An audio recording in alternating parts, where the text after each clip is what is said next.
Welcome, welcome, and I am your host, Felicia Sams, and I'm here today to talk to you about bleeders. You know those clients that come to you and they get on your table and they just bleed everywhere. Oh no, now.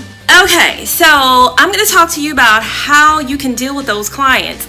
Now, before I move on, I'm going to tell you, I'm not talking about those clients that are not good candidates and should not be in your chair anyways. I'm talking about those clients that just so happen to just bleed a little bit more than what we want them, because it's getting in the way of our artistic ability. So let's put aside those bad candidates first. So I'm not talking about clients who are on blood thinners. I'm not talking about clients who, downed a beer before coming to you. They're halfway drunk. They're not, I'm not talking about those people. I'm talking about just honestly people who tend to just bleed a little bit more, and we do strokes and it just looks muddy and bloody and we can't see where we're going, and we need clear direction on how to get there. So I'm talking about those folks. So let me tell you my 2 little tips and tricks of what I do when I get clients like that. Well, the very first thing is I always make sure that I have a second layer of numbing gel. So this could be a blue gel, a tag gel. There's so many different types of numbing gels that are out there, but bottom line, the ingredient that I'm looking for is a numbing gel with epinephrine in it. So epinephrine is a numbing solution which restricts the blood vessels in the skin. So it can only be used once the skin is broken. So you can't just put like a blue gel or a tag gel on the skin and expect for it to be numbed and the skin isn't broken. So this is what you use after the skin is broken, and this is when this bleeding occurs, is after the skin has been broken. So now the skin has been broken, we see the blood coming up to the surface, so now we need to minimize that. So I do that by applying this numbing gel with epinephrine onto the skin, and I just gently put it on and allow it to soak in. It usually just takes me a couple of minutes, and voila, it's done and the bleeding has subsided and it's not as bad. Now, let me tell you before you go and you use this, and you've probably been doing this, but you can actually do damage by overdoing it. And damage means damage to your overall work, meaning that, oh my God, you put too much and now you have no color retention. A lot of people don't understand by overdoing the numbing gel can get in the way of your overall end result. So that's just a little side note. So if you're ever wondering why your pigment is not really staying well, and you are that same person who overdoes the numbing gel because they're like, oh, it hurts, you keep numbing and keep numbing and keep numbing and keep numbing, and then all of a sudden you realize why her brows aren't staying, then usually it's probably because you overdid the numbing gel. So I'm not telling you to do that. I'm just telling you to gently do it and apply it, and that's gonna help. So that's the first thing, but it's not all that I do. My second thing that I do is I apply pressure with a Q-tip.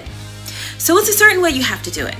So in this video, we're showing you how you actually go through, and after you've made your strokes, so you just make a few strokes and you gently do your strokes, and as you see, you'll have like a little bit of blood that's coming up from the surface. So what you're going to do is you're going to take your Q-tip and you're going to apply gentle pressure, and then you'll lift up, go to the next one, apply, and then lift up, and then so on and so on and so on until you have applied pressure to every single stroke that you've made, either with a hand tool or a machine. And that pressure, along with using that Q-tip, is going to soak the blood up, but not so much disturb the pigment. So when you lift up the Q-tip, you should see a little bit of blood, but you should still see the pigment on the skin. Now, I'm not telling you to smush it in and roll it around. I'm telling you to just push and apply and hold, push and apply and hold, and keep moving on. So we don't want to just take our wipe and just go through and just wipe it down. Now I know our first response when we see blood is to just grab it and just wipe it off. But when we do that, we're disturbing our entire design. We're wiping off our mapping, we're wiping off our strokes, we're wiping everything off, and we're not allowing the skin a chance to absorb that pigment. So by doing this, yes, it may take a little bit longer to get through an actual brow service, but it's definitely worth it in the long run. Okay, so we're not disturbing our design, and we are also not wiping off our work and allowing for our client to walk out with a temporary brow that does not actually stay. And then they look at us like it's our fault. No, even though they're the ones bleeding obsessively, but neither here nor there. But like I said, one thing that we need to definitely do is we need to make sure that we take good care of our clients and that we can work with a lot of different types of skin, even those that may tend to bleed a little bit more than others. Not excessively, so no blood thinners, okay? But I hope that you enjoyed my 2 little tricks that I personally use for my bleeders.